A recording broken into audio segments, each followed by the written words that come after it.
Welcome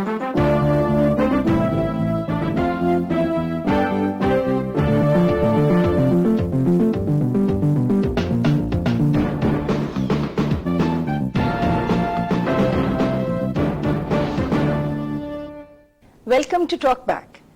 TRIPS and the WTO are very much in the news. To discuss the complex issues facing TRIPS under the WTO, I have with me here Mr. B.K. Zutshi, India's ambassador to the WTO when it was all negotiated. And I also have with me Mr. Sushil Suri, Chairman and Managing Director of Moripun, one of the top 10 pharmaceutical companies in India. Welcome to the program. You know that today there is a lot of apprehension about the affordability of life-saving drugs which are under patent. And I'm talking about this whole controversy of drugs for AIDS. That's right. In that sort of context, as a pharmaceutical producer, if I were to say to you that why should we have to pay such large unaffordable sums for life-saving drugs, what would be your reaction? I would say that as far as the life-saving drugs are concerned, so the government must have some control because we can't afford people to die. Even though as an industry I would respect patents, I would say that the company who is doing a research, he must be given enough protection. But when it's a question of AIDS or cancer where death is the only remedy available, so we must have some control over it. There's no compromise on it. Be it India or South Africa or any country in the world, the government must have control. Mr. Zutshi, you know that all these major multinational corporations have got together and they are offering to sell these drugs at heavily discounted prices. And one of our own companies has also tried to undercut. Cipla has said that we can make these drugs available at much lower prices. And there's a very fundamental moral question here. So in the context of TRIPS and the WTO, how do you see this controversy? You see, one of the problems is that as an instrument for or an incentive for protection for research purposes, TRIPS is, our patents are a very poor instrument, but human ingenuity so far has not been able to devise an instrument which would on the one hand foster research and on the other also see that people are not exploited and drugs don't become prohibitive. There have been devices which were used in, for instance, in India, compulsory license, which is also there in the TRIPS agreement, but it's become a lot more difficult to use those. So there, as you know, and you yourself refer to, this is a controversial area, and a large number of people, including NGOs, are now talking about reviewing the TRIPS agreement within the WTO. While I personally believe that that's going to be counterproductive, but there are still possibilities of reviewing some of the provisions relating compulsory licensing, behavior of multinationals, market behavior of multinationals, to give greater flexibility to developing countries in order to manage these situations of life-saving drugs availability at affordable prices. But the industry itself, as you said, is trying to see whether they can introduce differential prices, which is a phenomenon which is already there. Sure. But there are some related issues to that about parallel trading, exhaustion of rights.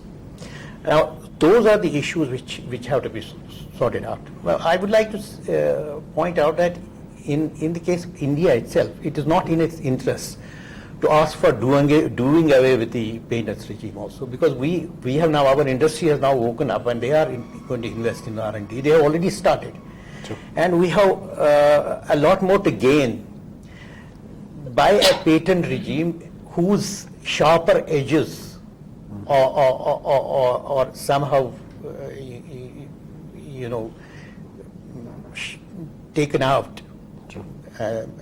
But as far as drug price control is concerned, price control is not an issue which is a part of the TRIPS agreement. Governments are free altogether to impose price controls. But the real problem being that if you have such price controls where it is not commercially viable for a producer to produce, he will not produce at all. Yeah, but what I'm talking of is a situation where one of our own companies, Cipla, says that Others may be saying that they will give you these medicines at $1,200 or whatever true, it is true. per year, but I'll give it to you at $350 or some That's such right. figure, right? That's true. Now, what does that do to Indian pharmaceutical industry's position in the world pharmaceuticals? Indian pharmaceutical industry has a low-cost manufacturing. If we can give it $300, we still make money. Why a consumer or a customer should pay $1,200 if the goods are available at $300? That is the cause which we are enjoying today. But after 2005, we lose this freedom. We have to wait for the patent expiries and we have to wait for this, copycat business. And after that, again, the same scenario would come. Multinational company will never reduce the price even after patent expiries. If the generic companies not come, they will never reduce the price. Generic companies come, they will come and they will have to, the multinationals, they have to reduce the price. In fact, as I understand, your own company is really producing drugs which are patented That's true. in certain markets, True. but then you target the area, the 10% or 15% of the world markets where patents are not applicable, That's right. and you've been selling in those areas. True. Now, what happens to a company like yours in January 1, 2005? I'll say typically we are a generic company. For that matter, in our country as such, all companies are generic. No company in the country has got any patent products. So we are a generic company, we'll be producing generic, yes. Today we are doing parallel. Okay, we have a product which goes to the US market, we are working parallelly. We got the plants approved from US FDA, we got tie-ups in the United States, but parallelly we are selling in countries like Argentina, Brazil, Chile, Mexico, Uruguay, Paraguay, Colombia, Jordan, Turkey, all these, even the Eastern European countries, Romania, Bulgaria, Slovenia, Slovakia, these are all patent-free countries. But some of these, like Brazil, will be Yes, so close to many you. of the countries, they have already started talking WTO like we are saying. So those markets will be slowly closed and will have a very narrow window. Second is in 2005 when we don't have any production rights, so we'll be losing that business. So we have to wait for the patent expiries and we cannot work on any molecule which has been patented after 95. But the reality is that sitting in India, 97% of the drugs what we are using today in India are still will be all out of patent by the time. And so 93% of the drugs, only 7% of the drugs will be under patent. So there will be still, you can say, many more products to play with, but certainly we lose one opportunity. What the opportunity what we are gaining, what he is rightly presenting is that what can we gain out of the patent regime? If we have the patent laws available, if we have got the freedom of getting the patents available in India, we will also be going for our own research. We can develop our own molecules. And if we have the support and cooperation of government, we can develop our own research centers and we can go for our own clinical trials. And if the world believes our clinical trials, so we can go for worldwide But patents. Mr. Zucchi, one of the expectations was that after the TRIPS agreement, there will actually be much more R&D because the innovators are now protected of their intellectual property. But there are some studies that have shown that in the last 6-7 years, it is not the case that we have seen much more R&D and much more innovation. What do you make of that? You see, there are different experiences. For instance, in some of the countries where patents were introduced, nothing happened much. On the other hand, there is also experience in the 80s and 70s when, for instance, in Germany, when they introduced patent protection, a lot of investment took place. Now, as far as developing countries are concerned, at the moment, patent protection is not there, product patent protection, because it will come into force only in 2005. But we, like There in is our no, case- and you're right in suggesting that there is no direct link has been established between the availability of patents and the increase in the investments. No such link has been established. As I said, there are varying experiences. There's an interesting case study which says that most of the blockbuster drugs which are sitting on the top 25 list today, they were all pre-1980 patents. From 80 to 2000, in the last 20 years, not much of research has happened. It's only a make and break. If one molecule is there, you just add a little more side chain, do some little bit things, and they call it a new molecule. All the blockbuster drugs are losing patent in 2005. Losing patent in 2005 means patented before 1985. So there are only 7% of the drugs are left out which are post 95.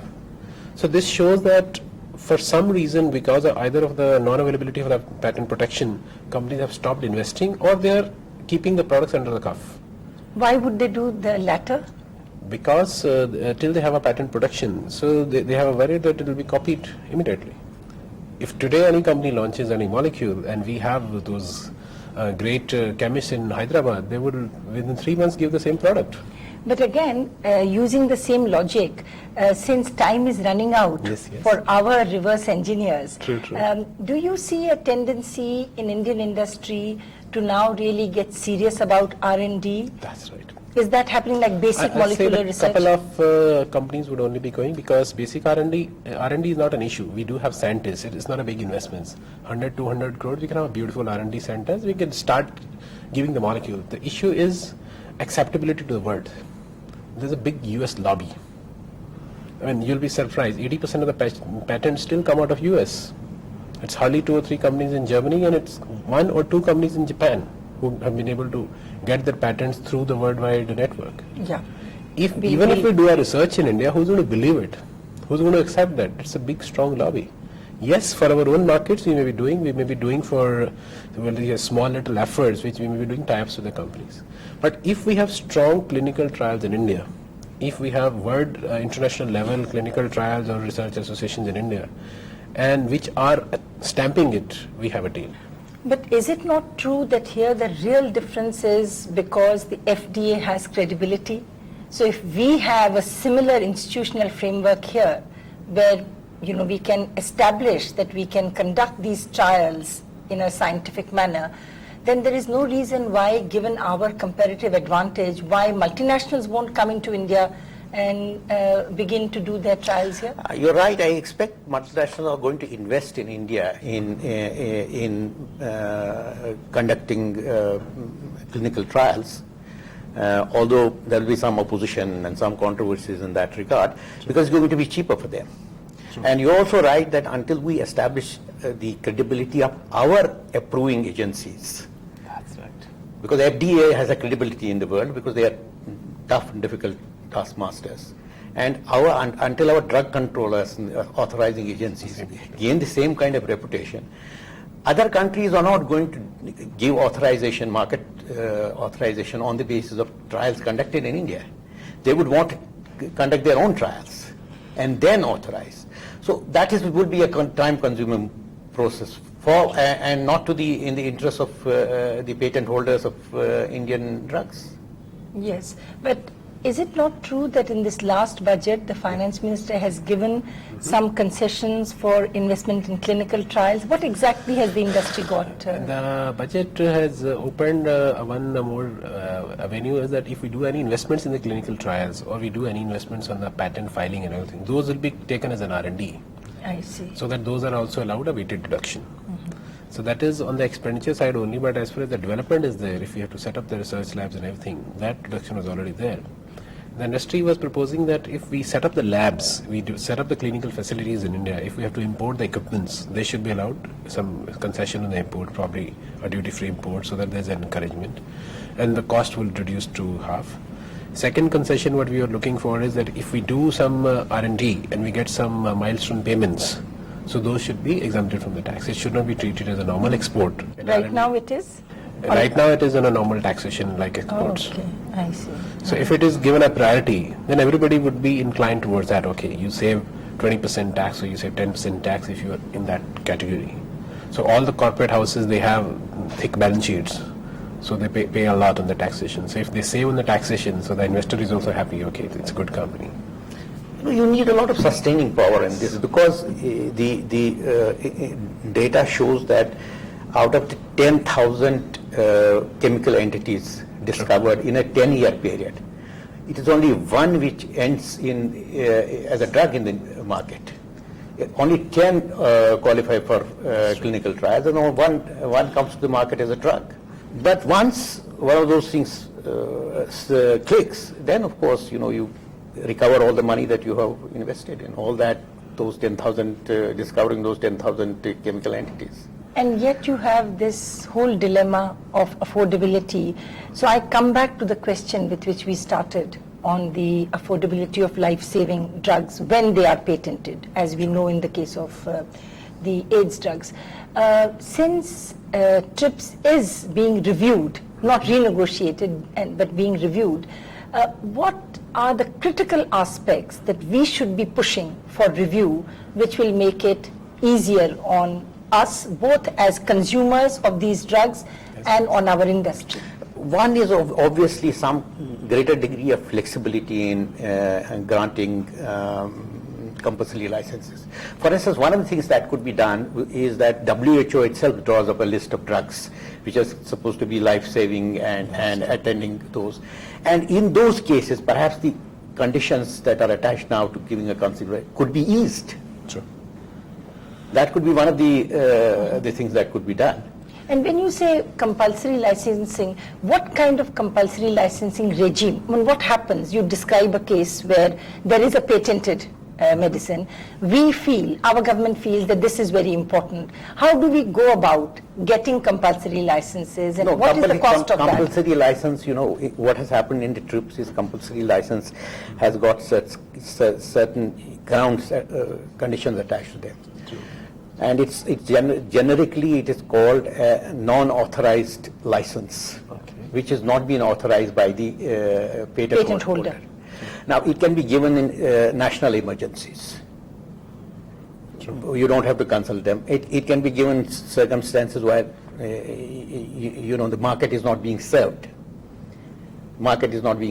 So there are large number of conditions. What does it mean when you say market is not being served? Because there is no import. Yeah. There is no import. There is Yes. no manufacture. The Yes. market is not being served Okay. altogether. In that sense. So that's one of the. But the issue is that those conditions are difficult. Previously they were easy. Now we have to craft our law in order to see how the conditions which appear in the TRIPS are so interpreted as to make it easy for us to do. And there are lots of ideas about that which have been mentioned. That's the crux of the matter. On the review, that is what we should do. And one thing can certainly be done by the government. Government can produce those or have them produced for distribution free. True.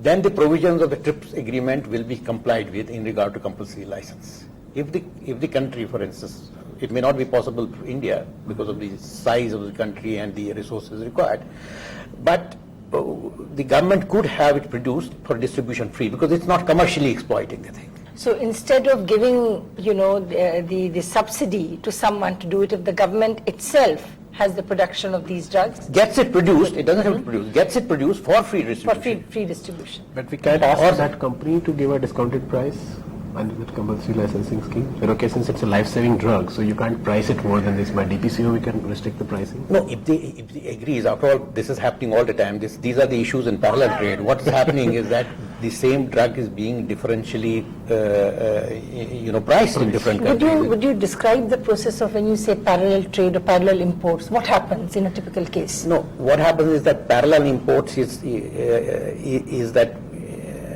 if a drug is sold in country A, the patent holder has placed the drug for sale in country A. Yes. Then the doctrine of exhaustion of rights comes into place. What does that mean in ordinary English? Which means in English that it has lost control over further resale of that drug. Okay. Yeah. It cannot decide what prices. Now, within national jurisdiction, it's all right, resale will take place. The point is that whether it will go across borders. I see. Because if he is selling the same drug in another market at twice that price, Okay. therefore there is arbitrage available Okay. Yeah. in that market in which he is selling at half the price. Yeah. Okay. In other And now words, he doesn't want that market why he's selling for twice the price. But there is nothing in the TRIPS agreement, nor is there anything in Paris Convention on this particular issue. so technically you're not breaking the law if you do this. If In other words, if Bangladesh imports a patented medicine from a producer in the US and sells it to another country, where that patent holder is selling it at a higher price, Bangladesh will not be breaking a law. If the producer sells to Bangladesh at half the price as they selling That's to, right. let's say, Mexico, Yes. and then they send back to Mexico, Yes. at the moment there is nothing. Okay. This is a grey area in law. But this is one of the controversial issues. How do we get a handle of this internationally? If they are selling it in India for X price, that is exclusively for India, for actual users. It is not for re-export. So whenever we are also importing anything under government licenses, we always have a condition for actual users. So for actual use, for domestic consumption in India. You see, this controversy in South Africa, Yeah. which has now been withdrawn, that challenge has been withdrawn, is on this particular issue. Okay. Because the AIDS drugs are being imported Okay. by South African government from third countries Wow. at lower prices than they are available from the patent holders. Now they had mounted a challenge, but because of public criticism of appropriation of this, they have withdrawn the challenge. But at the same time, they've got a deal where the companies came together and said that we'll sell it to you at much lower price. No, Is they will that- sell it yeah. to, but they have not. The Yeah. South, as far as I know, the South African government has said that they are not withdrawing their right for parallel imports. Yeah, True. yeah. So then what do you mean by, what have they done when you say they've not said? No, they have not. They have not. The multinational, these drug companies have withdrawn the challenge, saying they themselves don't know how to handle this. I see, okay. Since there are no international rules at the moment on this subject. Even in United States, this is a highly controversial issue because they themselves have, they have also this fear that some of the drugs produced in Mexico are coming to the United States being sold. But on the other hand, they find it that it might be difficult to legislate this out. But looking at it from our perspective, there are 2 or 3 issues. One is that yes, Cipla has offered it at much lower prices. And here the feeling is that first you get a patent regime in which you give monopoly rights to an innovator. Then they come together and they say, all right, at concessional prices we'll give it to you. Even those concessional prices are much, much higher than what we ourselves are capable of producing it at. Plus, you need a public health system in which you can actually administer this medicine. Isha, the point in that is that they are able to do it because they have not spent any money on research. True. Let's not forget that the fundamental issue on that is, does the society want to foster research and development in these areas, provide incentives? No one has been able to think of an alternative. This may be an imperfect system of incentives, but no one has been able to think of a better system of incentives. True. Now the point is the abuse in this system, how do we control that abuse? Compulsory licensing, public interest, price controls.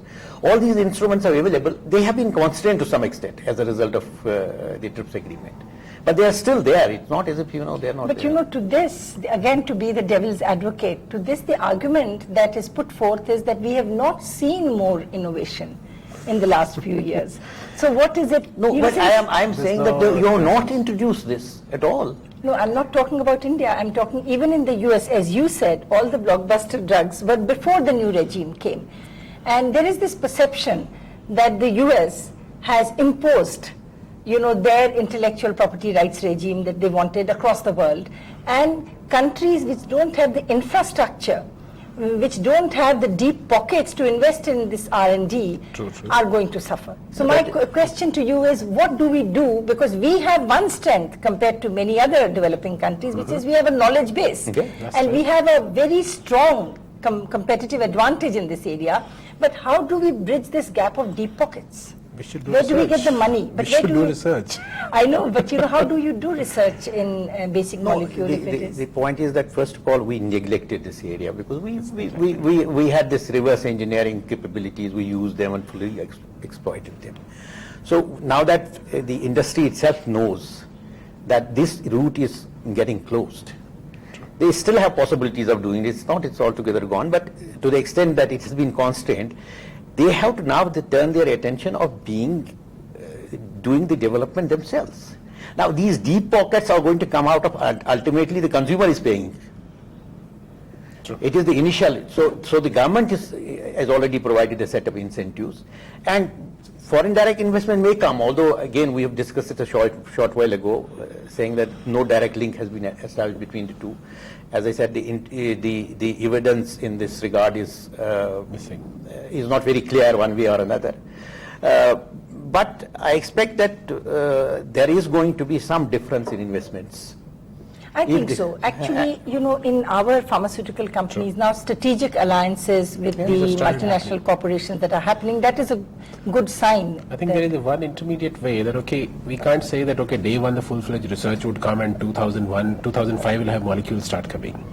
We will start putting up the facilities in place. We may be doing a contract research to begin with. We may not do our own molecules. We have the cheaper people, we have knowledge pool. We may be doing a contract research for the multinationals company who get their products patented over there in their country. So we act as a back house. That to some extent is already happening, no? But not in the new molecules. It is now happening in the new delivery system, NDDS. I see. So we may act as a back house in the beginning. They may carry out the patents over there. Maybe we do develop the basic R&D. Then we sell the product to them. Let them carry out the clinical trials at their place. Or maybe we buy out our research as such. We don't start with those 10,000 molecules what he was telling. We may be starting with, say, a pack of 20. That we do the fine tuning and we do the clinical trials either in India, or we may be hiring a US agency to carry out the clinical trials wherever they want as per the US protocol. So some intermediates would come in the way he's saying, well, we have to start. It's a learning curve. That's true. And since this till date it was a neglected area, so I think anything we comment would be just a judgment. No, among the developing countries, we are best poised Let's prize for that. to exploit the opportunities that it has thrown up so many challenges, but the opportunities are there. There are tremendous opportunities for us. So the consensus I see here is that yes, we have been set back temporarily, That's right. but we have all the capabilities of making it in the medium term, and we'll come out stronger than we have been in the past 5 to 10 years. That's right. Thank you. We'll be back same time, same day next week. Until then, goodbye.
Welcome to Talkback. Today we will be discussing one of the most controversial aspects of economic reform in India, the question of privatization of public sector undertakings.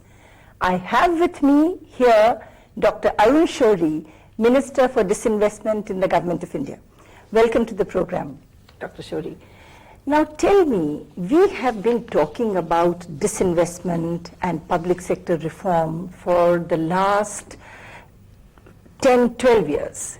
Why is it that still when we come to a stage where we are actually now privatizing, say, a public sector undertaking like Balco, we still have to face so much flack and there is so much controversy? What is the resistance to disinvestment and privatization? The main point is that everybody gets used to the existing ways of doing or not doing things. And also in India there is an industry to frighten us about change, to frighten us about the future. You'll remember when all of us were in college, the Green Revolution had just begun. At that time, a lot of big economists wrote articles, oh, the Green Revolution will turn red. As agricultural land becomes valuable, the rich farmers will buy up the poor farmers will become landless, and everything will end in chaos. Actually, productivity increased, land value increased, it increased so much that nobody would sell his land. But there was a whole industry to frighten us about the future. Now the same thing here. This is the one way to save jobs. But you frighten the poor worker by saying, oh, job chala jayega. There's one other difficulty, and that is that in India it has become a habit in public life, in politics. If you are in power and you do something, I will shout at you. Or where you are in power, you will be doing something, I'll be shouting at you. When and where I am in office and I do the same thing, you will shout and stop me from doing it. That's happening today. I think you're right. For the first time, we have now started talking of privatization, which means that more than 50% of the stock of a public sector undertaking would be disinvested by the government, which means that the control will go from the government to professional management or the shareholders. So could it be that it is this sense of losing control, losing patronage, that is worrying people more than anything else? You are right. Instead of seeing that this is the one way to save jobs and to revive the companies, all sorts of great theoretical objections are raised, and certainly many people, not just let's say ministries, but for instance managers of public sector units, they feel, oh, a new management will come, so my job will be will be uncertain. So all of them become votaries of suddenly discovered principles in these matters. But in such a situation, is it not better to create a system in which once the cabinet has decided that such and such public sector undertaking, let us say Balco, which is going to be privatized, that at that point you take that unit out of the ministry which is looking after it and you put it either with the Department of Disinvestment or with the Ministry of Finance?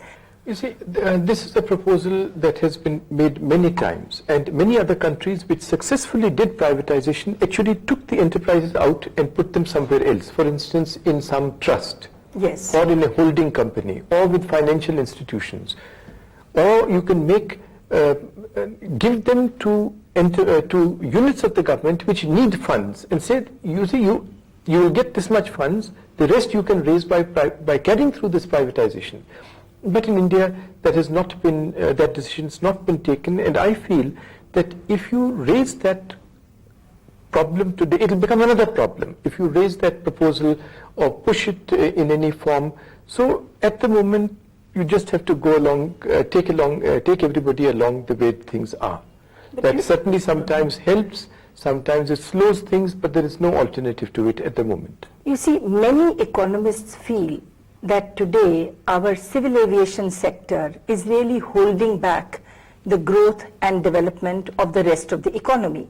If we are talking about exports, competitiveness, we really need to have a very competitive civil aviation sector. Now you have a civil aviation ministry which is going to decide whether you should have competition, whether Air India should be privatized, whether other airlines should be allowed in and not. So don't you think that we are all made to wait until the Civil Aviation Ministry is persuaded by the government to do this? That is one way of looking at it. The other way is to actually, it may well be that it is only the catastrophic consequences of not doing these things in time, when they become vivid enough to the country, then the case for privatization and converting public sector enterprises into joint ventures will become more evident. I mean, Air India is a classic example. We always talk of it as our crown jewel or the great Maharaja. In fact, it's been reduced to a marginal airline. It's very sad to say this, of 23 planes with staff of 18,000 people to service and fly them, 18,000 people. But if you talk of privatization of Air India, bringing in aggressive partners, people say you are selling the country. And in fact, I'll tell you something even sadder. We think foreigners or others are waiting to grab these enterprises.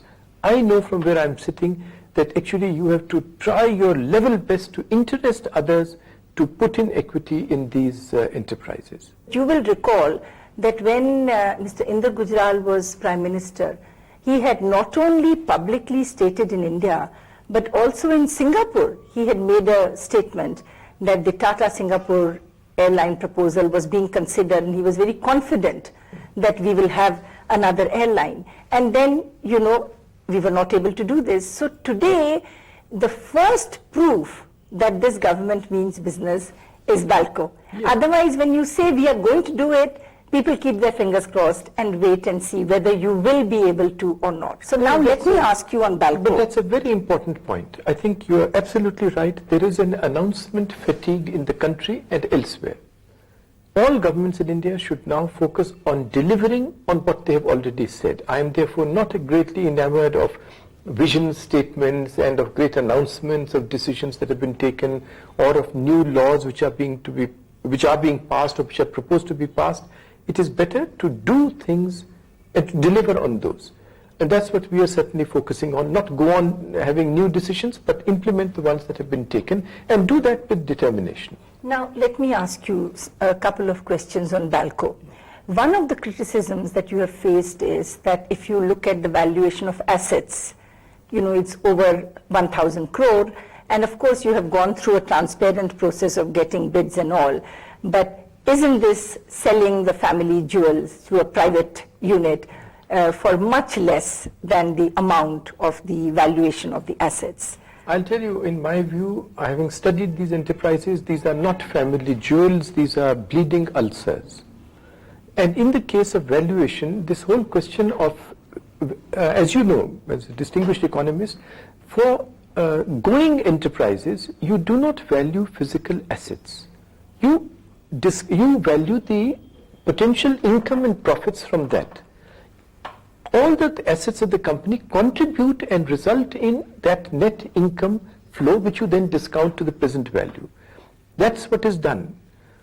But I insisted, because of all this ill-informed criticism in India, that yes, please do valuation by all four methods, including value the physical assets, even though that is not relevant to the sale of an enterprise. But that was also done. Part of the problem of the government, why you do not get public support, is that these things are left to ministries and only members of parliament, but they're not disseminated. Here, what you have pointed out about different methods of valuation, and then what the bids received were, and how it all works out, I think these are things which need to be communicated to people more generally, for them to understand that when you are selling a public sector unit, you are looking at their market value. The buyer is looking at what he's going to get out of them, discount the present value, as you say. But the other question, of course, is that you have the option of selling the government stock in the capital market. You don't have to find one strategic partner. So how do you choose between? That's a very good option. That is certainly one of the options that is considered in each case. But there are 2-3 things to remember in that. One of them is, you can't have it as a general policy. I'll give you an example. Maruti. Maruti is actually today already a non-government company. People don't realize that because government has only 49.74% of the shares in Maruti. It was made a non-government company without reference to parliament, without anything. But the more important point is Suzuki today has 50%. Supposing we adopted your route and of the 49.7%, we offloaded 10-20% in the market. Suzuki buys up 0.5% of that or 1% of those shares from the market and thereby gets 51% in absolute control of the company. You will accuse me of saying, Dekha, for 1% he sold the entire company. So it's not a general policy. Second thing to remember is that as different from Britain, where this was the normal practice of British Steel is revived or British Telecom is revived and then shares are put in the public. But in India, the capital market is not deep enough. Correct. You try and sell VSNL in India and the immediate thing would be that jo 40-45% shares are already in the market, their value will collapse. So both things have to be weighed in mind, but that's something which we are working towards in some of the enterprises. So I think this is perhaps what the Disinvestment Commission looked at when they suggested for such and such public sector undertakings, you look for strategic partner. For others, you go for broad-based disinvestment. That is also one of the options. Another But do third they option. limit you? Supposing they have said for Balco, you look for a strategic partner, Yes. and then you, in your wisdom, decide that actually broad-based disinvestment, selling on the stock market would be better. Are you constrained by the recommendation of the Disinvestment So Commission? it is an advisory body and it should be an advisory body. It's always good to have a brain outside the body also. But certainly the cabinet takes all factors into account and one of the very important factors is the recommendation of the Disinvestment Commission. In fact, I have been very encouraged by the fact that the discussions in the cabinet committee are so open and distinguished ministers change their views during the meeting. And in fact, in one case, for instance, IPCL, the cabinet itself changed its own publicly announced decision when we brought new facts to their knowledge.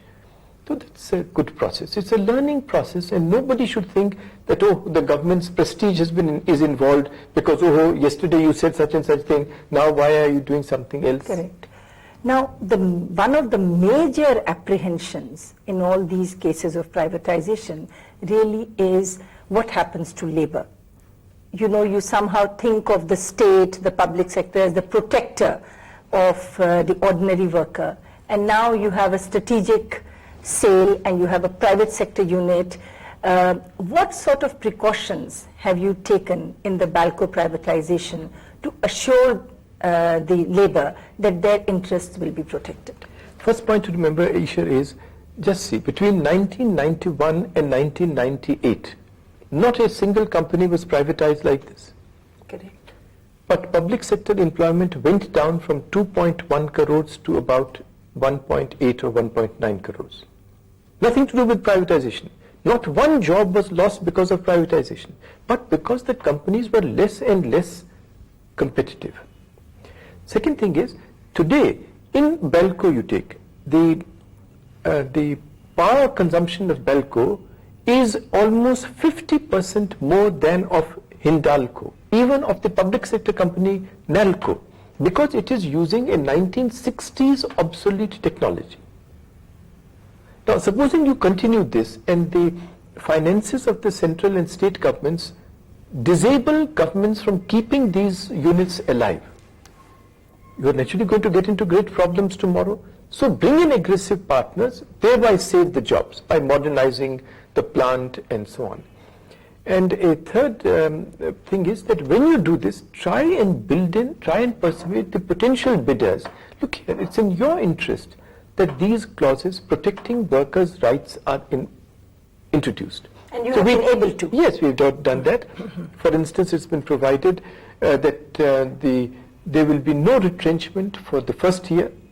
In the case of Balco, in fact, the management said we will not have retrenchment ever because we are thinking of expanding the plant. Admittedly, this plant has more labor than it requires, But instead of throwing them out, we will absorb them in the expanded plant or in ancillary units. Second, we provided that in case you ever have to retrench, then you will please ensure that the VRS at that time, the voluntary retirement scheme benefits at that time, will be at least as generous as prevail at the time of privatization. So such clauses have been built into the shareholders agreement, and a default on any one of them will be regarded as a serious enough default for the government to have the right to purchase back the shares of the new management at 50% of the price which was paid by him at that time. This is there. Yes, in the shareholders agreement. We have put it in there. Now tell me, were you surprised with the developments at the state government level? That was a new one on everyone. First of all, it was something which had never been in the whole debate and discussion. And do you see this coming up in different ways as you go ahead with more privatization in other states? Of course, the state government, as you know, kept changing and trying to discover new reasons, because every reason it would give would not stand scrutiny. So in the end, they said, oh, tribal lands have been given over. The fact of the matter, Ishar, is that actually the land becomes no less tribal than it was. After all, the company has been working for years. The same company is working. There's not a 1 inch of land extra that has been given to them. Second is that in Chhattisgarh itself, when the Supreme Court was, when this matter was put to the Supreme Court, we gave them a list of 30 firms, private firms, not even firms in which government has a 49% equity, as in this case. Private companies have been given mining rights and other kinds of rights in Chhattisgarh, in tribal land, in scheduled areas. So these are just afterthoughts. And I feel that this kind of, actually, one of the persons who has been saying that tribal lands have to be opened up for development, and tribals cannot be kept, as the person said, as museum pieces. Do you know who the person was? Mr. Jogi, the Chief Minister of Chhattisgarh, in an interview to Outlook magazine in the issue of December 25, 2000, you will find him saying this. No, really? Yes, that's true. But tell me, when you go through this whole process and all the procedure of disinvestment, do you not take the state government in confidence? Why should it be that at that later stage, the country should see this tamasha of state government versus... Unfortunately, that's a reflection of the current political condition in India. It's not a question of somebody consulting or not consulting anyone. The state government was kept informed. In our view, they say no, but all meetings with the BALCO managers, with the BALCO trade unions, the physical inspection of the plant by 4 or 5 potential bidders were all organized through the state government. But I feel that making everything a political football is going to cost the country very dear. The world is not waiting for us to solve our problems. Time is not waiting. Other countries with a singular focus like China are going ahead and doing exactly these things. When you have loss-making public sector undertakings, you can try and privatize them. But why are you privatizing profit-making public sector undertakings? What is your answer to that? That's a good question. See, firstly, when you bring a company to a loss-making state, please believe me, nobody wants to touch it. Why should he touch it? Why should he pay you to take over your headache? He wants to start a company, he might as well start to put in $100 million and start a new company. Second is that in profit-making companies, many of the so-called profits are illusory profits. In many of them, it's because the government has a monopoly that you can set the prices of the product, and thereby you make a profit. The third thing I really tell you is a serious matter. We have found this in the case of Modern Foods also, in many other cases. You know, as long as it's a government enterprise, the accounting procedures are such, accounting practices are such that when you privatize, only then will you come to know whether the profits were real or illusory. Now, talking of Modern Foods, which is the first case of privatization that we have seen with this government, What has been the experience so far? First point, not a single worker has been retrenched. Second, actually their emoluments have improved. For instance, because it was an enterprise that was making losses, interim award could not be given to workers. Immediately the new management came, they gave them an interim award.